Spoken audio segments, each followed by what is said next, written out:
வந்து சொன்ன மாதிரி சொன்ன மாதிரி பெற்றோர்கள் எவ்வளவு கஷ்டப்பட்டா இருக்காங்க, அவங்களோட உழைப்பை நினைத்து பார்த்து கனவு காணுங்கள். சரியா? அடுத்ததுக்கு கடின உழைப்பு என்ற தலைப்பில் பேசுவதற்காக தம்பி முனியப்பன் அவர்கள். அனைவருக்கும் பணிவான வணக்கங்கள். நேரத்தை கருத்தில் கொண்டு எந்த ஒரு பில்டப்பும் பண்ணல, டைரக்டா அழைப்புக்கு போயிடுறேன். வையகம் வடிவமைக்கப்படுவது வகுப்பறையில் என்பார்கள். வையகம் வடிவமைக்கப்படுவது வகுப்பறையில் என்பார்கள். அந்த வகுப்பறைகள் வாள்களை கொண்டு வடிவமைக்கப்படுவது கிடையாது, வார்த்தைகளை கொண்டு வடிவமைக்கப்படுகின்றன. எங்கள் வார்த்தை வாயிலிருந்து வருகின்ற ஏதேனும் ஒரு வார்த்தை உங்களை வாழ்க்கையில் மாற்றும் என்ற ஒரு நோக்கத்தை கொண்டே இந்த பட்டிமன்றம் செயல்படுகிறது. கண்டிப்பா யாரேனும் ஒரு மனசுலையும் மாற்றம் நடந்தால் எங்கள் பட்டிமன்றம் வெற்றி பெற்றதாக நாங்கள் கருதுவோம். கஷ்டப்படுவதற்காக கஷ்டப்படுபவர்களே கஷ்டப்படும் காலம், கஷ்டப்பட்டால் கஷ்டம் உங்களை பார்த்து கண்ணீர் சிந்தும் என்பார்கள். இது எனக்கு பிடித்த பொன்மொழி. நான் 10ஆம் வகுப்பு படித்த போது என்னுடைய ஆசிரியர் எனக்கு சொன்ன பொன்மொழி. கைத்தட்டுவீங்கன்னு பார்த்தேன். ஸ்பெயின் நாட்டுல பேச்சாளர்களுக்கு கைத்தட்டல் என்பது காது வழியாக உண்கின்ற உணவு. அது அடிக்கடிக்கு எங்களுக்கு கொடுத்தீங்கன்னா பூஸ்டப் ஆயிருவோம். கைத்தட்ட மாட்டீங்களா? ஸ்பெயின் நாட்டுல ஒரு ரூல்ஸ் இருக்கு. என்ன அப்படின்னா, பிறந்த குழந்தை பிறந்ததிலிருந்து இறக்கும் வரை அந்த குழந்தையை அரசாங்கமே பார்த்து கொள்ளும். அவர்களுடைய உணவு, உடை, எது வேண்டுமானாலும் அவங்களுக்கு அமௌண்ட் கொடுத்துரும். இருக்கு, நெட்ல போய் பாருங்க. ஸ்பெயின் நாட்டுல மட்டும் அவர்களுக்கான வாழ்க்கைக்கு தேவையான அத்தனையும் பார்த்து கொள்ளும். இன்னொரு மைனஸ் இருக்கு. என்னன்னு தெரியுமா?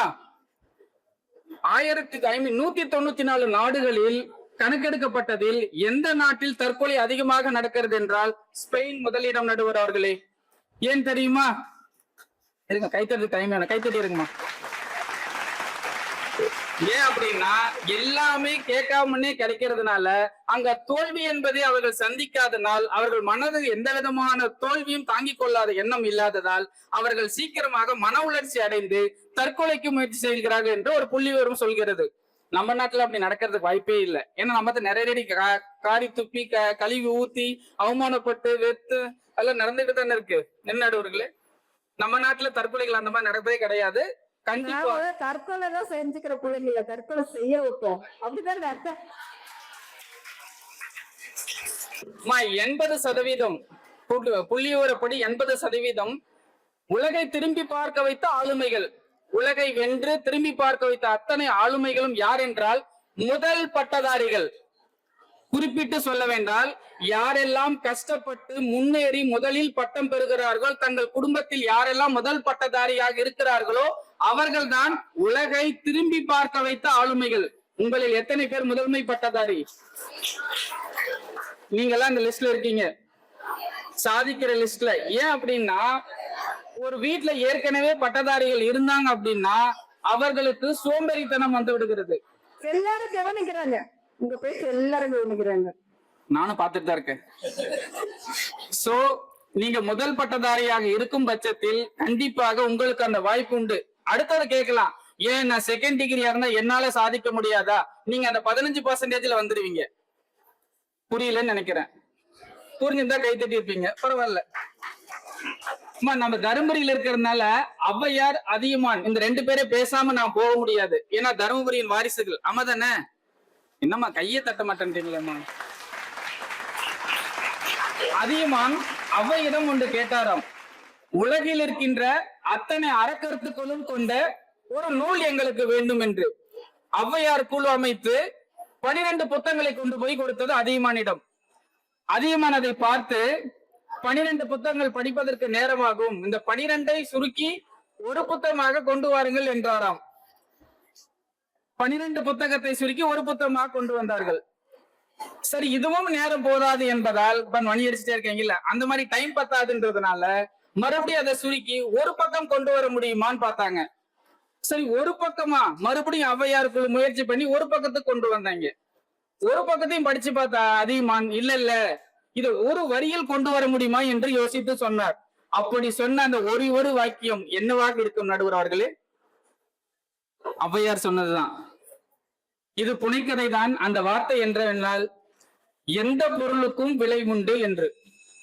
ஏன் சொல்றோம் அப்படின்னா, நாம கனவு காண்றோம் அப்படின்னா உழைப்பை நீங்கள் விதையாக போடாமல் கண்டிப்பாக விருட்சத்தை எதிர்பார்க்கவே முடியாது. அதுக்குள்ளேயே வா நிறைய இருக்கேம்மா. நான் ஒரு விஷயத்த சொல்லி மட்டும் முடிச்சிடுறேன். பிள்ளைங்க 5 மணி வரைக்கும் உட்கார்ந்தாங்கன்னா நீங்க அரை மணி நேரம் தான் பேசலாம். ஓகேவா? அதுக்குள்ளேயே வா நிறைய இருக்கேம்மா. நான் ஒரு விஷயத்த சொல்லி மட்டும் முடிச்சிடுறேன். பிள்ளைங்க 5 மணி வரைக்கும் உட்கார்ந்தாங்கன்னா நீங்க அரை மணி நேரம் தான் பேசலாம். ஓகேவா? வாய்ப்பு இல்ல, நானே சொல்லிடுறேன். வாய்ப்பு இல்ல. நிறைவா ஒரு அப்பாவுக்கு குழந்தை பிறந்தது. எல்லாம் தப்பா நினைச்சிடாதீங்க, இப்படியே தான் யோசிப்பாங்க. சோ அம்மா குழந்தை பிறந்துருச்சு, அப்பாவை கூப்பிட்டு சொல்றாங்க உங்களுக்கு குழந்தை பிறந்திருக்கு, ஆண் குழந்தை வந்து குழந்தையை பாருங்கள் என்று. குழந்தையை போய் அப்பா பார்த்தார். பார்த்து விட்டு வெளியில் வந்து சொன்னார், என் குழந்தையை கொன்று விடுங்கள் என்று. எந்த தந்தையாவது சொல்வாரா? என் குழந்தையை கொன்று விடுங்கள் என்று சொன்ன அந்த தந்தை வந்து பார்த்ததுக்கு அப்புறம், இல்லம்மா உங்க மனைவி மயக்கம் தெளிட்டோம், அப்புறம் அதை பேசிக்கலாம்னு சொல்றாங்க. சரி, மயக்கம் தெளிந்த பிறகு தன் தாயிடம் அந்த குழந்தையை காட்டுகிறார்கள். அந்த குழந்தை 2 கை 2 கால் எதுவுமே இல்லை. இல்ல என் குழந்தையை நான் வளர்ப்பேன் அப்படின்ட்டு அந்த அம்மா வளர்த்தாங்க. அந்த குழந்தை இந்தியாவில் மட்டுமல்ல உலகத்தில், ஏன் சொல்றேன் அப்படின்னா, பில்கேட்ஸுக்கோ அமில் அம்பானிக்கோ இல்ல எந்த விதமான பெரிய பெரிய ஆளுமைக்கே இல்லாத ஒரு உண்மையான நோக்கம் என்னன்னா, 2050 வரைக்கும் அவருக்கு மட்டும்தான் அப்பாயின்மெண்ட் ஃபில் ஆயிருச்சு. 2050 வரைக்கும் அவருக்கு அப்பாயின்மெண்ட் ஃபில் ஆயிருக்கு. எடுத்து பாருங்க, யாருன்னு நீங்க நினைக்கிறீங்க? யூகிக்க முடியுமா? உலகத்தின் தலைசிறந்த பேச்சாளர், மோட்டிவேஷன் ஸ்பீக்கர் மிஸ்டர் நிக். அவர் கிட்டத்தட்ட 2 PhD பண்ணியிருக்காரு.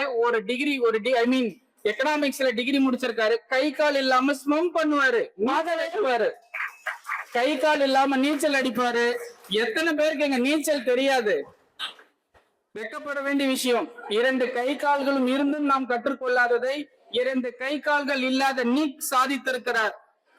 அன்பு குழந்தைகளே, எந்த ஒரு முயற்சியும் இல்லாமல், எந்த ஒரு விதையும் நாம் இன்புட்டா கொடுக்காம அவுட்புட் எதிர்பார்க்கிறது ரொம்ப ரொம்ப தவறு. கடின உழைப்பு மட்டுமே உங்கள் வாழ்க்கையில் மென்மேலும் வளர செய்யும். நேரத்தை கருத்தில் கொண்டு எனது இனிய உரையை நிறைவு செய்கிறேன். நன்றி, வணக்கம். அடுத்ததாக கனவுதான் என்ற அணியில் பேசுவதற்காக எனது மகன், என் பையன் தான், நான் ரொம்ப பெருமையா சொல்றேன். ப்ரௌடு, ரொம்ப பெருமைப்படுறேன்.